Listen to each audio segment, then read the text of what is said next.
Behind the towering walls of Cook County Jail, another world exists, one that runs not on justice but on survival. Here, every favor has a price, every item has value, and every inmate learns the same rule: nothing inside comes for free. This isn't just a jail, it's a city within a city with its own currency, leaders, and silent laws. Before we dive deeper into this secret economy hidden behind bars, make sure to like, subscribe, and turn on notifications, because what you're about to hear is the side of Cook County most people never get to see. From the outside, Cook County Jail looks like any other correctional complex, rows of brick, wire, and watchtowers stretching across Chicago's west side. But once the steel doors close, you enter a world where the rules of the street bend and reshape themselves. Inmates call it the county. To survive here, you don't just need toughness, you need strategy. With over 6,000 men packed into its divisions, Cook County operates like a small city. There are neighborhoods, each block with its own rhythm, slang, and politics. There are workers, kitchen crews, barbers, janitors, people earning commissary credits the way civilians earn paychecks. And just like any city, there's an underground. A system of trade, barter, and quiet deals that fills the gaps left by official rules. It begins small. A man wants extra coffee. Another wants soap. Someone else needs a pen to write a letter home. But inside, those small needs build bridges, and those bridges turn into networks. Within days, a new inmate learns that money isn't money here. Cash is banned, cards don't exist, and paper bills are useless. Instead, value moves in the form of ramen packs, instant coffee, candy bars, and sometimes even stamps. A single pack of noodles can buy you respect, or protection. A jar of peanut butter might trade for a haircut, a tattoo, or a favor from the laundry crew. In this closed world, everything from food to favors becomes a kind of currency. And at the top of that invisible economy stand the brokers, men who never run out of supply and always know who's hungry. These brokers are often long-timers, inmates who've spent months, even years, mastering the flow of goods between divisions. They know which guards will turn a blind eye, which kitchen workers smuggle extras, and which new arrivals are desperate enough to make bad deals. They work quietly, using others as runners to move contraband from one tier to another. No cash ever changes hands, but somehow, debts are always paid. The most valuable item in this world isn't food or cigarettes. It's information. Knowing when shakedowns are coming. Knowing who owes what. Knowing who's about to snap. Those who control information control the market, and in Cook County that control can mean survival. Every transaction carries risk. A simple trade might lead to punishment if caught. But for many the risk is worth it. When commissary day comes and your name isn't called, when hunger turns into anger, that single ramen pack means more than any paycheck on the outside. The ingenuity inside is remarkable. Men learn to turn toothbrushes into tools, trash bags into kettles, and pencils into rolling pins. They fix radios from scrap parts, make grills from broken wires, and cook meals using nothing but steam from a shower pipe. Every invention adds value to the economy. Every new trick becomes another trade secret passed through whispers and coded notes slipped under doors. The officers see it, they know it happens. Some turn away, others join the game. A correctional officer might sneak in candy, lotion, or batteries for a small fee. He tells himself it's harmless. But once that line is crossed, it's hard to step back. That's how corruption grows, one favor at a time. At night, the jail hums like a market after dark. Voices echo through vents. Deals are struck in code. Inmates pass contraband through pipes, under doors, or inside hidden compartments in food trays. Everyone trades something, and no one admits it. What's remarkable isn't that it happens, it's how organized it is. There are middlemen, wholesalers, even credit systems. Some inmates lend goods with interest, tracking every debt in their heads. Others enforce payments with threats or worse. If someone refuses to pay, he might wake up to find his bunk tossed, his commissary stolen, or his name whispered to officers. This is how order is maintained when official rules collapse. It's not the sheriff or the warden who truly runs the inside, it's those who control the flow of goods. And in a place built on confinement, control is the closest thing to freedom anyone can have. As the lights dim and the blocks go quiet, the underground economy doesn't stop. It just moves into silence. Paper notes slide under doors. Bartered goods hide inside laundry bags. And somewhere deep in Division 10, a broker smiles, because tomorrow, everything will move again. Every economy needs supply. And inside Cook County Jail, supply doesn't come from factories or trucks. It comes through people. Contraband is the bloodstream of this hidden market. Phones, tobacco, pills, blades, even candy bars. Each item passes through invisible hands before reaching its buyer. But the question everyone whispers is, how does it get in? Most outsiders imagine complex heists. Tunnels, drones. Visitors sneaking bags through security. The truth is simpler, and far more human. It begins at the gate. Every officer, nurse, and maintenance worker who steps inside becomes part of the system, whether they mean to or not. Some stay clean. Some don't. A guard who earns $45,000 a year might be offered $500 to walk in a phone. No fingerprints. No record. Just a sealed bag tucked in a boot or uniform pocket. Once it crosses the gate, the phone is worth 10 times that inside. Others use laundry routes. Bags moving from division to division, barely checked. A candy bar hidden inside a sock. A razor wrapped in soap. A lighter tucked into a folded towel. Even food trays become transport vehicles. The kitchen is the heart of movement. Workers trade scraps for favors and favors for goods. One extra scoop of peanut butter might buy silence. One bag of sugar can fund a week's worth of trades. Visitors too play their part. A mother hides a note under her sleeve. A girlfriend slips a SIM card into her hair. A lawyer, trusted and unsearched, leaves behind a pen that isn't just a pen. The system adapts to every crackdown. When metal detectors get tougher, smugglers switch to plastic. When body scanners arrive, they move smaller. Hidden inside shoes, deodorant sticks, even legal folders. Every restriction creates new innovation. In Division 9, nicknamed Supermax County, contraband moves through cleaning crews. Men pushing mop buckets trade coded greetings.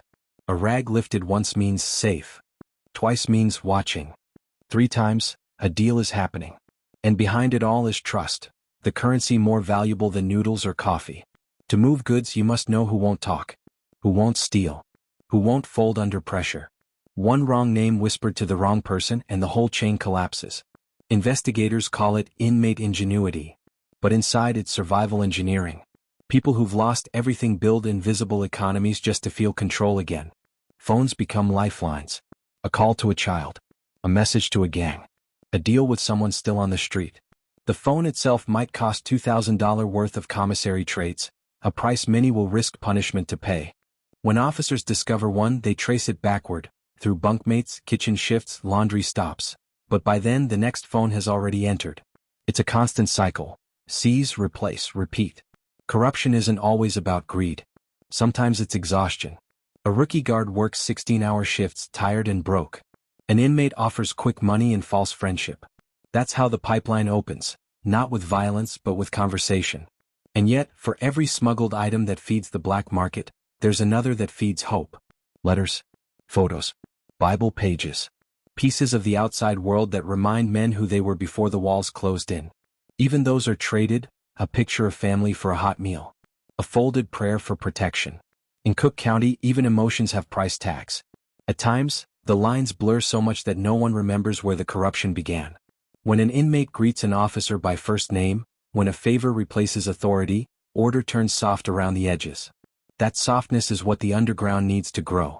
By midnight, the jail sleeps. But under that silence, deals keep moving, through pipes, notes, whispers, and trust.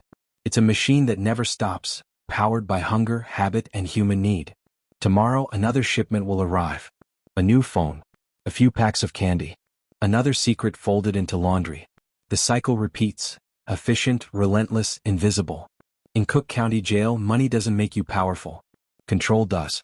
And the ones who control the flow of goods, they control everything else. It's not always the loudest or the toughest who run the tiers. It's the quiet ones. The thinkers. The ones who understand that influence can be built from a single packet of coffee. Every division has its own shot caller. Sometimes it's a gang leader.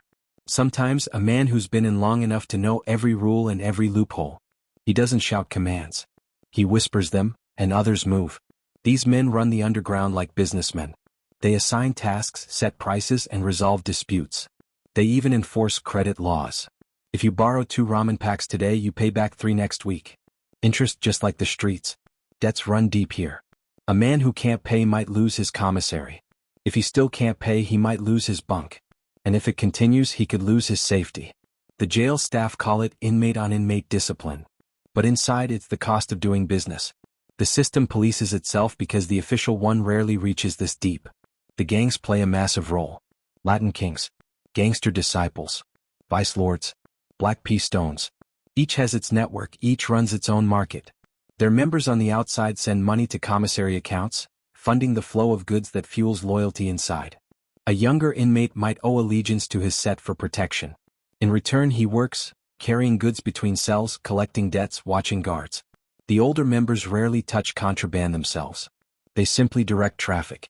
Sometimes alliances cross gang lines. When business is good, even rivals cooperate. A gangster disciple might buy coffee from a vice lord if the price is right. Money, or its jail equivalent, dissolves boundaries faster than violence creates them. There are unspoken rules too. Never steal from your own. Never cheat someone who's feeding his family. And if you break a deal, pay it back before others find out, because reputation is everything. In this confined world, your name becomes your brand. People trust it, you eat. They don't, you starve. But power attracts danger. Those at the top walk a thin line, admired by some, targeted by others. When an officer cracks down on a block, it's usually because someone at the top pushed too far. Still, even punishment can't erase structure. When one leader is moved to another division, someone else steps in within hours. The market stabilizes itself, like an organism adapting to survive. What's remarkable is how professional it all is. Some brokers keep written ledgers hidden inside legal pads, disguised as letters to family. Names, debts, and dates, all coded. A small circle understands the system. Everyone else just follows the rhythm. A few guards quietly respect it. They say the underground keeps order. When inmates have business to focus on, fights drop. When debts get paid, chaos stays contained. In a strange way, this black market acts like glue, holding together a place that could otherwise explode. But control breeds envy. And envy breeds betrayal. Every few months, someone breaks the code. A snitch. A thief. A man too desperate to wait for payday. When that happens, punishment is swift and silent. A stolen candy bar might lead to a missing toothbrush. A stolen phone could lead to a midnight beating that no one saw. Inside, justice is fast and personal. For outsiders, it's shocking. For those inside, it's balance. A self-regulating world where fairness is defined by fear, not law. Still, even in this underground empire, there are those who refuse to play. Older men, tired, calm, counting the days till release. They watch from their bunks as younger ones trade and fight. They've seen it before. They know every deal ends the same way, with someone losing more than they gain. But the machine keeps running. Because for every man who steps back, two more step in, hungry and broke, chasing a taste of control in a place that takes everything else away. As morning light breaks through barred windows, voices rise again. The brokers start another day. The guards make rounds, pretending not to notice. And somewhere in Division 4, a new inmate learns his first lesson. If you want to survive, find out who runs the store, and never buy on credit. Inside Cook County Jail, survival means finding a way to hustle. Not every man has gang ties or access to contraband. But everyone has something, a skill, a voice, a connection. And that's how the barter world thrives. Every division runs on micro-businesses.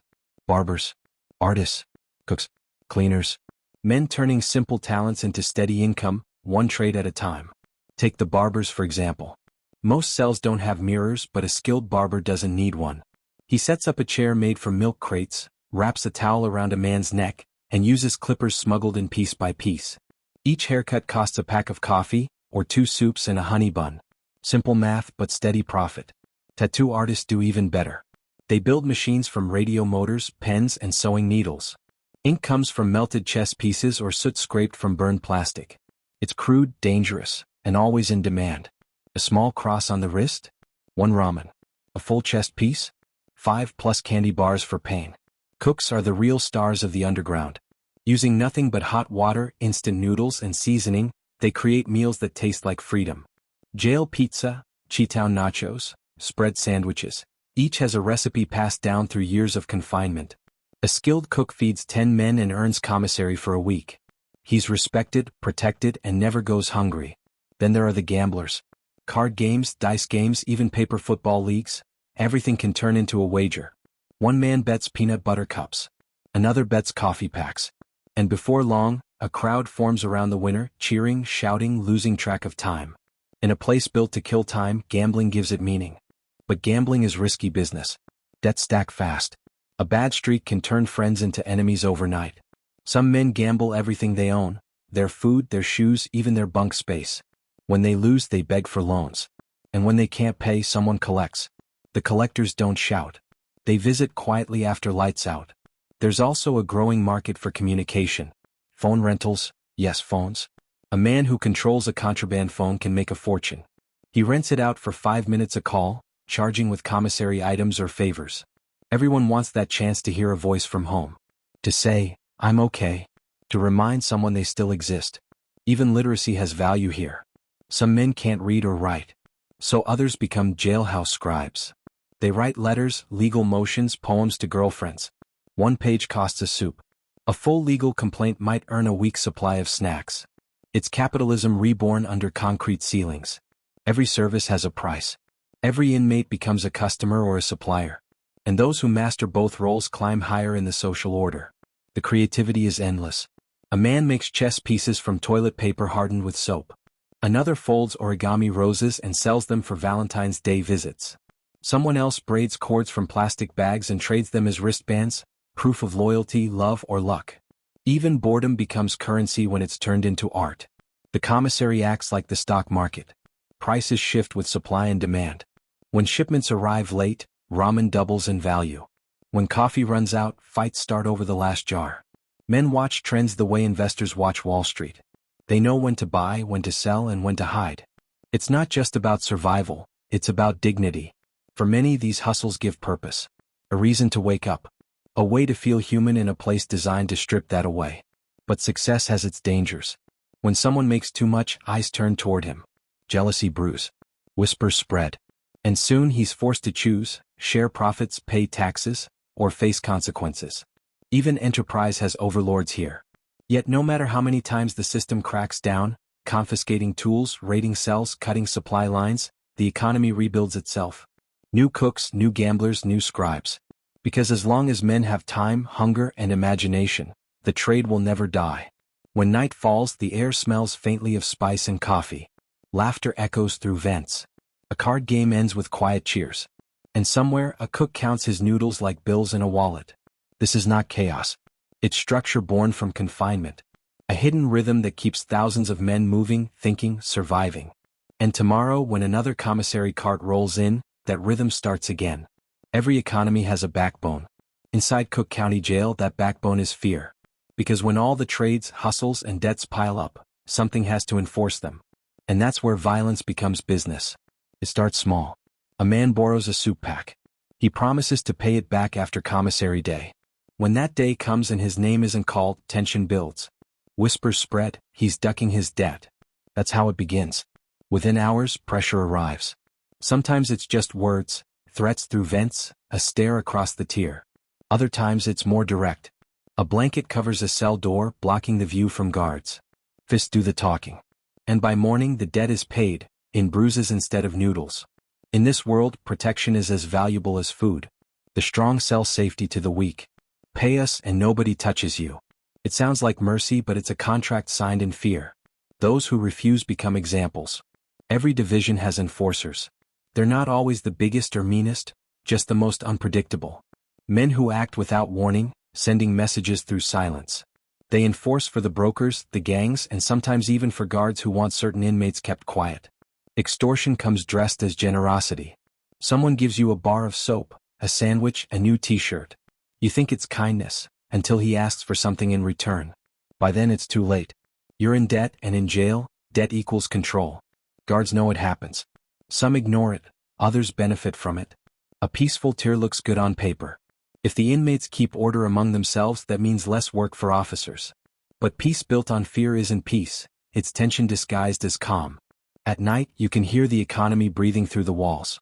Knocks echo down hallways, signals between cells. 3 knocks mean I got it.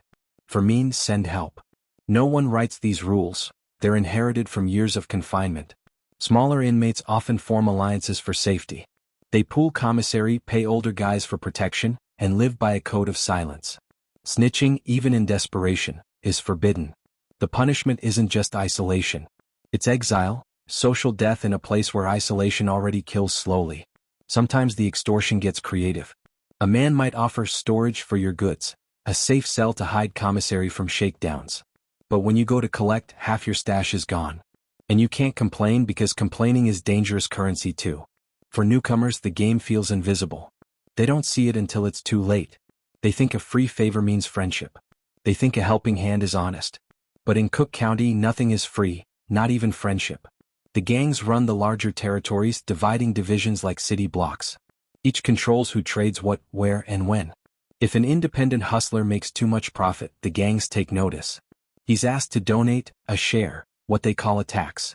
Refuse to pay, and your next meal might be your last one in peace. This structure mimics the outside world. It's organized, efficient, and cruel. But it works, because every man understands the same truth. Power must be maintained or it will be taken. Officers sometimes use the threat of this power too. They'll move a known aggressor into a rival's tier. Let them handle it themselves, one might say. A quiet form of control, one that doesn't show up on reports. Violence isn't constant here, it's calculated. It doesn't explode every day. It lingers like humidity heavy in the air. Everyone feels it. Everyone adjusts their steps around it. One wrong word can shift the balance. One bad trade can light a fuse. And when it happens, it spreads fast. A chain reaction through whispers, doors slamming, guards rushing. By the time it's over, someone's been taught a lesson. And the market resets, cleaner and colder than before. Inmates call it business as usual. Because in a system built on scarcity, violence becomes the invisible hand that keeps things running. It's not about anger. It's about order. The cruel irony is that this order feels safer than chaos. When the enforcers are in charge, at least everyone knows the rules. You pay. You respect. You survive. By dawn, the block wakes up again. Trays slide through doors. Voices echo. The men who fought last night act like it never happened. The underground resets, calm once more. And as the guards make rounds, one of them nods quietly. Because even he knows, fear is the only currency that never loses value inside Cook County Jail. Every wall has two sides. Inside Cook County Jail, one belongs to the inmates. The other belongs to the officers. And between those two sides lies a line, thin, shifting, and dangerously easy to cross. Most officers begin with good intentions. They come in for steady pay, benefits, a sense of duty. They tell themselves they can stay neutral, keep order, follow the rules. But inside these walls, rules twist. Temptation whispers. And survival doesn't belong to inmates alone. A correctional officer earns around $50,000 a year. That's decent money, but not when you're surrounded by men who'd pay thousands for a single phone. Not when one careless moment can earn a month's salary. The system itself invites compromise. It starts small. A candy bar slipped through a slot. A cigarette left in a mop closet. A favor returned with silence. One day an officer looks the other way. The next he carries something in. After that, there's no turning back. In Cook County, rumors spread fast about which officers can be worked. Inmates study them like stock charts. They notice body language, tone, even eye contact. They know who's lonely, who's tired, who needs cash, and who just wants respect in a place that offers none. Some officers fall not from greed but from connection. An inmate thanks them, calls them sir, reminds them of a brother, a son, a friend. That small kindness breaks the wall just enough for trust to slip through. And once trust slips through, so does contraband. Phones, drugs, batteries, lighters. It's never random, it's calculated, organized, invisible. The underground runs smoother when guards are part of it. And many times they are. Investigators later find text messages on confiscated phones. Photos of officers in uniform, names used in coded messages. A network built in plain sight, hidden behind routine. But corruption isn't always direct. Sometimes it's emotional. A burned-out officer might ignore fights. Might let debts play out in silence. Might even let the gangs keep order, because it's easier than standing between them. In this way, neglect becomes its own form of participation. Some officers admit it, off the record. They say the jail runs on unspoken agreements. As long as inmates don't make noise, the system stays quiet. If peace comes from contraband and favors, they let it be. Better coffee than chaos, one said. Still, not everyone bends. There are officers who fight every smuggling route, every hustle. They sweep cells, search vents, confiscate phones, and break up networks that rebuild within days. They mean well, but inside they're outnumbered. Each confiscation creates tension. Each crackdown costs trust. And when trust breaks, danger follows. Because the underground doesn't forget. If an officer stands too firm, someone finds a way to make him pay. A false rumor. A threat through a vent. A trap set in the shadows of the tier. Inmates can't touch them directly, but they can turn their shifts into nightmares. Even supervisors know it's impossible to stop completely. They run shakedowns, random drug tests, background checks. Still, the flow continues, small enough to hide, strong enough to sustain the market. There's another kind of corruption too, systemic. Overcrowding. Understaffing. Exhaustion. When one officer watches 80 inmates alone, order isn't maintained by law, it's maintained by balance. And balance often means compromise. Some trade access for peace. Stay calm and I'll forget what's in that drawer. Others trade silence for favors. Keep my name out of it and I'll let you use that phone another night. Both sides win until someone gets caught. When investigations happen, names disappear overnight. A guard resigns. An inmate gets transferred. The system cleans itself quietly as if nothing happened. But inside everyone knows it did. Not all corruption ends in scandal.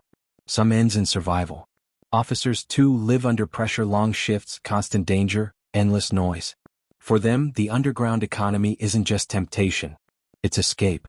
A small illusion of control in a place built to take it away. At the end of the day, some guards and inmates aren't so different. Both trapped. Both tired. Both trying to make it through another night without losing themselves to the walls.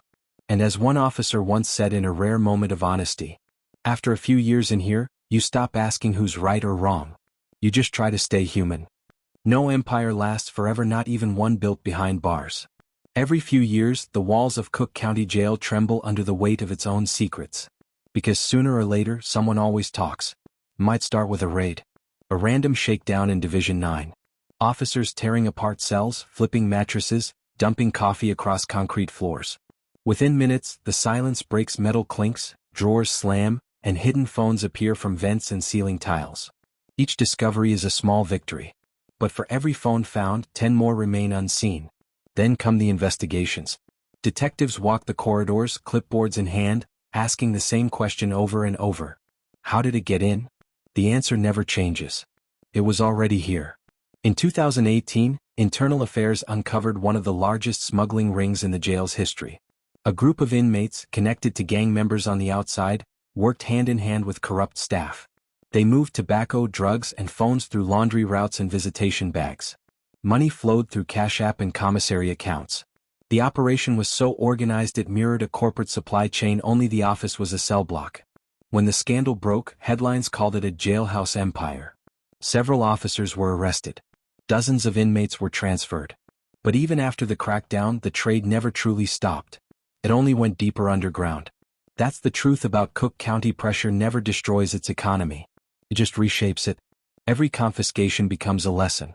Every punishment breeds a new method. Every rule creates a workaround. Still, not everyone adapts. Some pay the price. An inmate caught with a phone might lose a year of good time. A guard exposed in a smuggling scheme might lose their career. But inside, those losses feel temporary. The system forgets quickly, survival demands it. For investigators, it's like chasing smoke. Every time they catch one trail, another rises from a different block. They can't arrest hunger. They can't ban hope. And that's what fuels it all. Yet behind all the chaos, a quiet question remains: why does this world exist at all? Why do men turn ramen noodles into gold and soap into currency? Maybe because the official system gives them nothing else to hold on to. When freedom disappears, the human instinct to build, trade, and connect doesn't. It simply shifts underground. In 2023, Cook County announced reforms: tighter surveillance, body scanners, digital tracking. The warden promised transparency. The sheriff vowed accountability. But inside, the whispers continued. A better camera can't catch a secret whispered through a vent. A stricter rule can't rewrite desperation. The truth is, the jail's underground economy doesn't exist because people are corrupt. It exists because people are human. Because when everything is taken away, comfort, control, dignity, people create new versions of it. Even if it breaks every rule written in ink. Behind Cook County's walls, an invisible city survives, built on fear, trade, and human need. Every pack of noodles, every whispered deal, keeps that world alive. It's not law that runs the jail. It's survival. Because when freedom is gone, people build their own kind of order, no matter the cost. Thanks for watching. If this story opened your eyes, don't forget to like, share, and subscribe. For more untold truths from inside the walls.